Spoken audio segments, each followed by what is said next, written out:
How to set up a Facebook ads campaign. Here I will show you step by step how to set up a successful Facebook ads campaign. The steps we will cover are: step number 1, identify your audience. Step number 2, create your Facebook page. Step number 3, optimize your Facebook page. Step 4, creating your ads results. Step 5, creating your ads images. Step 6, creating your ads text and links. Step 7, creating your ads audience. Step 8, creating your ads campaign pricing. Let's start with the first step. Step number 1, identify your audience. The first step is to make sure your topic has an audience on Facebook. If there's not an audience in Facebook, to whom would you be advertising? The easiest way in the world to do this is by using the Facebook search bar. Here you will research for a term that may directly identify your business activity. That term will represent a real audience on Facebook, and that exact audience is who you will be advertising to by using Facebook ads. The term is very important. It will be used to create the title of your Facebook page as well. That title is what people will search for in order to find more information about the subject of your business. It is very important to use the name of your business as the name of your Facebook page, but a popular term may be combined with that name at the same time. Maybe a lot of people would look for your business name on Facebook, but you could target a great deal more people by using a hot term on Facebook at the same time. In my situation, I would like to create a Facebook page for my cake decorating small business. What I will do is use the Facebook search bar and see what the cake decorating terms for my audience look like. You just need to type the term to be searched without clicking anything and without hitting enter. As you can see, Facebook gives you several results right away while you're trying your search. And here you see a really nice example of a business name together with a hot Facebook topic, Wilton Cake Decorating. There are several components that will tell you if your topic is hot on Facebook. The first component is a lot of likes. You see that all the likes together in this very basic search surpasses 1 million. That means more than 1 million people on Facebook like cake decorating. It's that simple. Of course, many of those likes are made by the same people, but we will know exactly how many real people like cake decorating when we set up our Facebook ads. Nevertheless, it will be a lot better to have a really good idea right at the beginning instead of investing effort, time, and money and find out in the last step that the topic is not hot on Facebook. The second component of a hot Facebook term is the presence of several Facebook pages. As you can see, there are several cake decorating pages on Facebook, and all of them have a lot of likes. This means people keep liking this type of pages. And if you create one, it's highly likely that you will get the same excitement on yours too. Looking at these pages is something great because you can identify hot topics inside the cake decorating topic, which is something extremely helpful to your own ad creation. The third component of a hot Facebook topic is the presence of several groups as well as their size. As you can see, thousands of members don't just like cake decorating, but they are also part of a community that likes cake decorating. Clicking on a like button is very easy to do, but joining a Facebook group is something that tells you people like the topic enough to be part of a community and learn or interact about the subject. The fourth component is one of the most important ones, and that is real interaction about the subject. To find out about it, we will need to take a closer look at one of these really hot pages. This interaction is evidenced by identifying 3 types of activities: post likes, post shares, and post comments. And those activities are reflected in a number known as talking about this, which refers to the number of unique users that have done anything related to this Facebook page, such as liking a post, sharing a post, or commenting on a post. As you can see, there's a lot of activity in this Facebook page. 40,000 plus people are talking about the topic inside this Facebook page, which may not seem that great compared to the number of likes. However, clicking a like is extremely simple to do, but going inside a Facebook page, taking a look at the content of the page, liking a post, sharing it, and commenting about it is a lot of interaction. This can easily tell you that those 40,000 people are a really cool audience to interact with and present some really hot offers on the subject every now and then. Inside the Wilton Cake Decorating Facebook page, you will see how people interact inside the page. You will see that very recent posts are coming and a lot of likes, shares, and posts are made in every single one of them all around the page, which is just amazing. Great. Now I'm really sure that my topic is hot, so I will keep going to create my Facebook page now.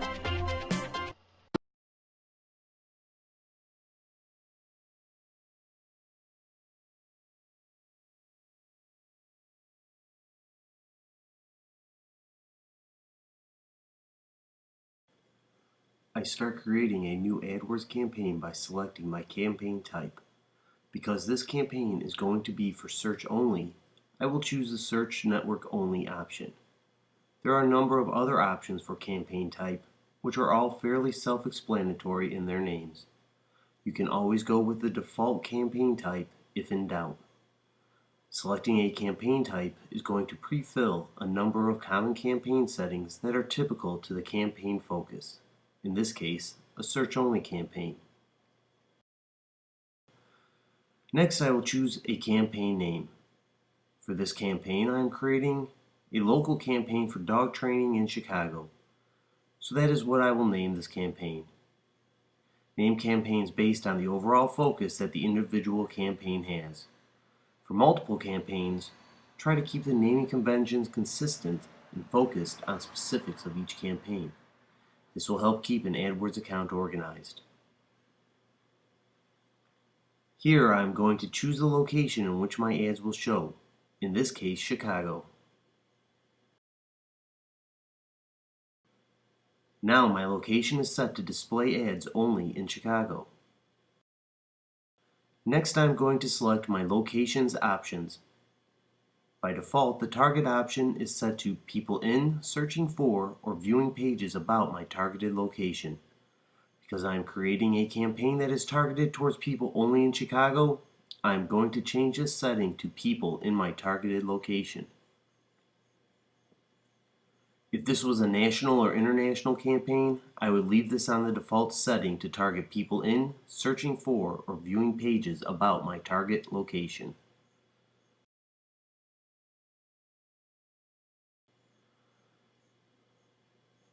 Now I'm going to make an adjustment to the network setting by deselecting the search partners. I'm turning off the search partners for this campaign because it is a campaign for a dog training academy that is selling a service. If this was an e-commerce site, I would leave the search partners enabled to test. E-commerce sites tend to do better with search partners, and this option can be tested at any time.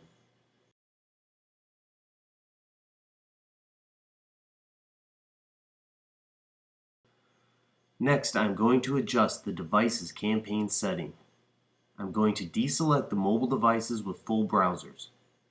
Mobile traffic is far different from traffic that comes from desktop and laptop computers or tablets with full browsers. The experience of searching the web is different for mobile devices than the other devices and should always get its own campaign, as well as a mobile-specific version of your site.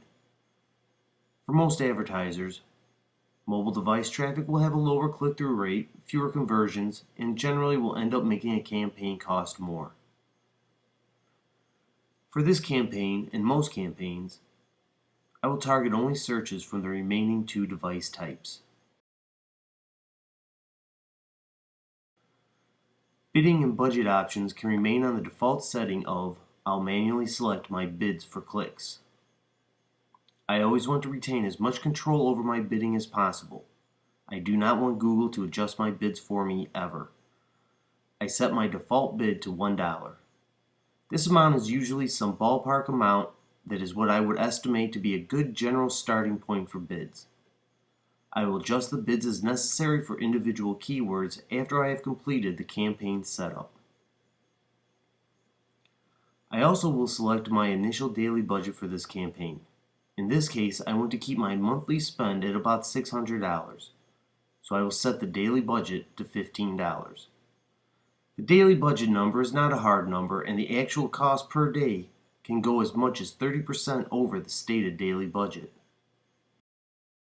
Accelerated delivery method is the standard setting for the majority of campaigns.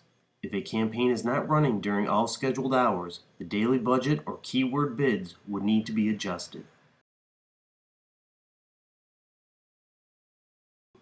If you so choose, you can create your campaign ad extensions now.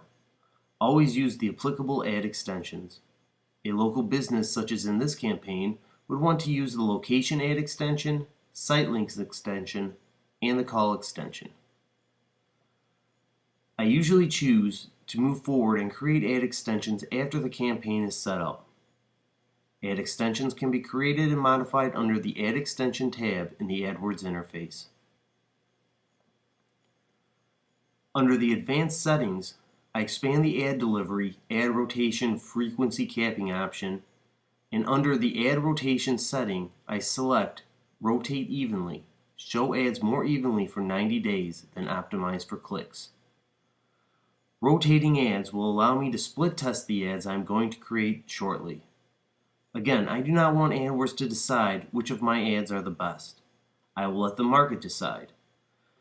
To do this, my active ads need to show more evenly rather than AdWords picking the ad it thinks works the best.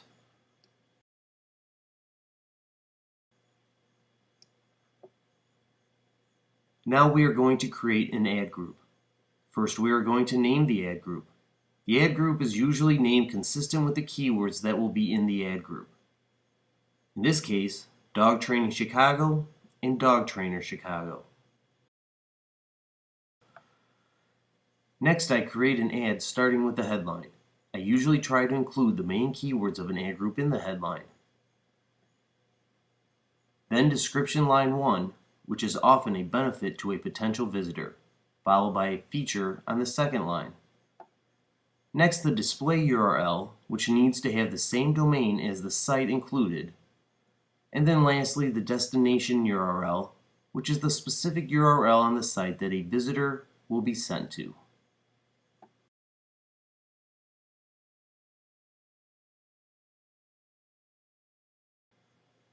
Here I will add the keywords to my ad group.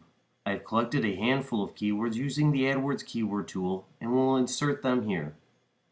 Notice I have taken only a few keywords and utilized the different keyword match types of exact match, phrase match, and modified broad match.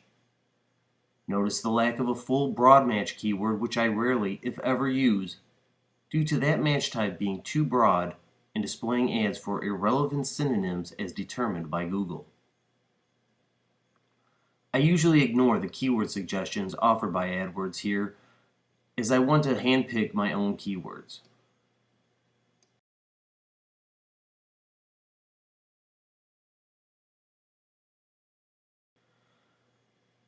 Now I'm going to review my keyword bids and make sure they are enough to display ads on the first page of Google. It looks like my default bid of $1 was pretty close. I see only 2 keywords that need to be increased. Normally I will increase the bid to a bit more than the required minimum to put the ads in a higher ad position than the bare minimum, and to allow for competition increasing their bids. By going a little bit higher, it will keep these keywords active through minor fluctuations in the minimum bid.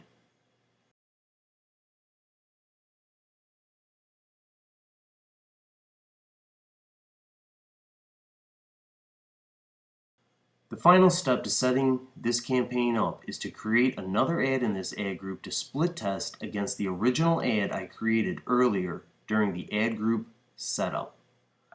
For a new ad group, I usually will make the second ad completely different from the first ad to test out 2 broad messages and see which one gets the better response as measured by click-through rate and possibly conversion rate. The results of the initial split test will help to give me a more specific direction in which to create future ads and really hone in on what visitors respond to best. As you can see here, 2 ads communicating different messages. As data comes in, I will see which ad performs better, pause the underperforming ad, and create another ad to split test against the current winning ad. Now, this campaign is ready to run. Hello guys, it is me Joppy and I'm here with a basic SEO tutorial. You shouldn't expect to get first rankings in Google in this tutorial, but this tutorial goes on in different parts and you'll get further there and eventually you can get first rankings on Google. Yes, it is still possible. SEO is not dead. So follow this tutorials and you'll probably get there. Good luck. Alright, so the first thing I want to show you guys is what I achieved using this and what is a good thing to achieve with this first basic tutorial. Keep in mind that this is the basic tutorial. You shouldn't expect to get like first rank on Google on things that like a million people make content about. So if you're starting a business and people hear about your business, they are going to Google your name if they want to know more. So if you a good thing to achieve is if you Google your own name or your business name. In my case, it's my own name, to find your own website. Well, it's the last, for me, my own website is the last result on the first page, but everything above is SoundCloud, Prezi, Google, things like that. It's social media, and it's mine as well, so I don't need to compete with this. If I delete all those old things, because it's all bullcrap which I don't use anymore, if I delete it all, my website will be the first thing to show up. And it's also really good if you can find a part of your name in combination with something you made. So with my school, I do like Technasium, and if I search for Joppy Technasium, my site will show up, and it will also if I type my last name with Technasium and things like that. I make tutorials. If I search Joppy Demstra tutorials, I will also find my website like 5 times, it's really good. It's really good to achieve using this first tutorial, so I'm going to show you how to do that. So what you can see here is a really basic HTML file, but this file is not going to be used. I'm only using this to show you what you need to do. So the first thing we are going to do is add all the meta tags. It's really standard, but I still see a lot of people making websites not doing this. So you're going to type meta name is description, and content is, and here you're going to give a little description of your website. Make it, well, not a little description, make it a pretty big description using a lot of words you can find in the text on your page. I'm just going to put example page because this is not going to be used. Then meta name is keywords, and content is, and here you type a lot of keywords. So I'm going to type this because it's not important right now. Meta name is, we're going to use robots. This basically means that we are going to allow Google robots to first index our page so they can find it and show it up in Google, and then we allow them to follow our page. So once they index them, which occurs most of the times within a few hours, they are allowed to follow our page and just update it every time. And this is one of the most important things for finding your own name. We are going to add an author, and this is going to be the name of your business or your name, depends what you want people to find. I use my full name on my own website, and that's why if you search for my full name, you will find my website, because you will find it because my name is in the description of the page, it is in the keywords. Robots are allowed to index and follow my page, so they follow my page, so they read a lot about me, and my name is in the author tag, and it's just on the page itself. So you can find my name like everywhere, and my name is the creator of this website, so they really like to show my page when you search for this, because everything of the page contains this, and that's why it's so easy to find your page searching for yourself. Now, the most important thing is to add those meta tags and really optimize them as much as you can, mainly on the home page. The other pages, it's good if you do it as well, but if you use this on all of your pages except for your homepage, it doesn't do anything. Optimize your homepage as much as you can. I'm not done with it yet, but I'm I'm on my way right now. Just do this on your homepage. Your homepage is 10 times as important as the rest of the page. If you've got a tutorials page like me and you want people to find it, then don't just optimize that. If you only optimize your homepage, it's easier to find the tutorials page than when you only optimize the tutorials page. So we're gonna optimize our homepage. The way how you optimize this is you copy the link, which is just this, of your homepage, so not a subdomain, and you go to the meta checker, which there's a link for in the description, and you can check your site. This takes a minute, so I'm just gonna pause it. Alright, once it's done checking, it says how good your page is. Mine is pretty good. It's almost on half of the green part, which means it's pretty good. I can still optimize it, and I'm going to, but I'm not done yet. And it shows everything about your page. You can see the meta text themselves and the analyzers, and that's what we want to look at right now. The meta text analyzers, because that's what we just changed. Now you can see that the author is good and the description is good. It only says that the relevance of my description and the content of the page itself is terrible. So that's what I can improve, and the same for the title. So you can see how good everything is, and you can check things about your web page. That's not really important. Here's how search engines display your website. That's pretty nice. If you find my page on a search engine, they will most likely display it as this.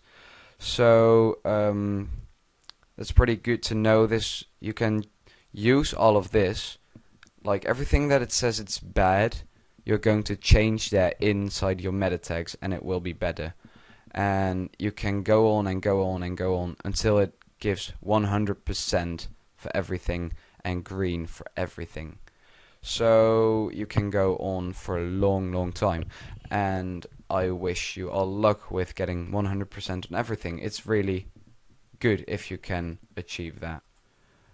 Now the last thing I want to say is your author, things like this are just self-explanatory. You know what to do, just type in the name. But for the description, the keywords and the title, all those three, they need to contain as much words as possible that are also in the content of your page itself. So the text on the page, this text. That's why the relevance is really bad for me, because the description and the title use very different words for both of them. Like 50% of the words, you can't find them back in this, because this is just a story about me, and my description and things like that is more about the website itself. So that's why it's very different.